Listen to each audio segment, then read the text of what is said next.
if you're looking for a brand name matchup, look no further than Orlando, Florida. 5:30 p.m. on the 29th. We've got not only a very straightforward bowl name sponsor, right? The Cheez-It Bowl. We've got two brand name programs, Florida State and Oklahoma. Two brands that would typically mean a huge matchup between power programs, but both teams are in various degrees of rebuilding, right? We get into this game with a little bit of lower stakes. Florida State finally having their first breakthrough year with Mike Norvell, finally back in the postseason after their the longest bowl streak in history was broken after Jimbo Fisher left. They're finally back in the postseason. They posted top 20 units in scoring on offense and defense, and despite a little bit of a rough stretch in the middle, they ended up winning their last 5 games to go 9-3. I think just a fantastic bounce back season for Mike Norvell, put themselves in great position as you look at how the power rankings in the ACC are going to shape out for next year. In Norman, it's a little bit of a reset, right? Brent Venables year one, little bit of a rocky start. It was a little bit of a tumultuous ride. There were tons of moments of greatness. They beat Nebraska, Oklahoma State. They really take care of business against their rivals. That's going to keep the people in Norman happy. But they have bad losses to Texas, TCU, questionable field goal late against Tech, and Sooner fans, some of them, I think, not only ready to move on to next year, I think they're starting to question a little bit what they've gotten themselves into up in Norman. But all that can be saved for a later date. A win against a resurgent Seminole team would definitely keep the morale very high in Norman. What do these teams have to do to win, Garrett? Does Oklahoma have any chance of winning this game? They certainly have a chance. I think if you're Florida State, you need Jordan Travis to push the ball downfield and sort of open things up in the run game. It's no secret that the Noles struggle when the passing yardage stays low, right? Even if they're not, completing passes, even if it's not a particularly high efficiency game, if they can push the ball down the field, if they can, maybe take some deep shots and just get the DBs away from the line of scrimmage, I think they're going to be able to run the ball effectively. Trey Benson, he's about as talented as they come in the running back room. And then Jordan Travis obviously adds a running aspect with his legs as well.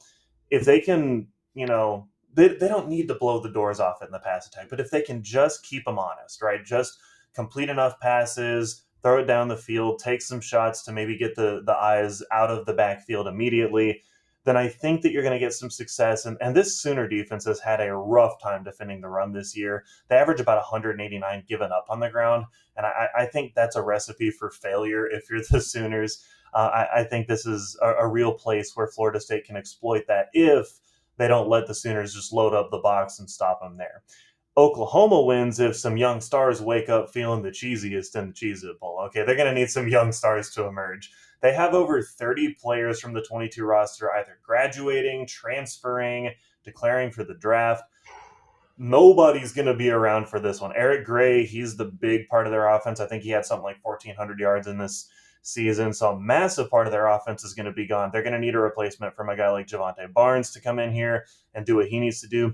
Dylan Gabriel, he's going to have to shoulder the burden in this game. And as far as quarterbacks go, he's certainly talented enough to shoulder that burden and to bring you over the top. He can put a team on his shoulders and will them to victory.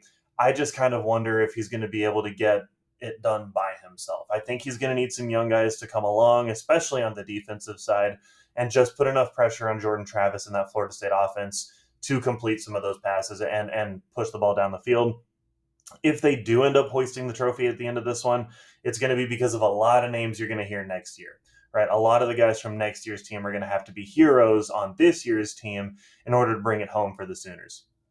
Yeah, Sooner fans will certainly need to have their roster cards ready in hand. They're going to Absolutely. be looking up and down that thing. Garrett, do you have a read on the score for this game?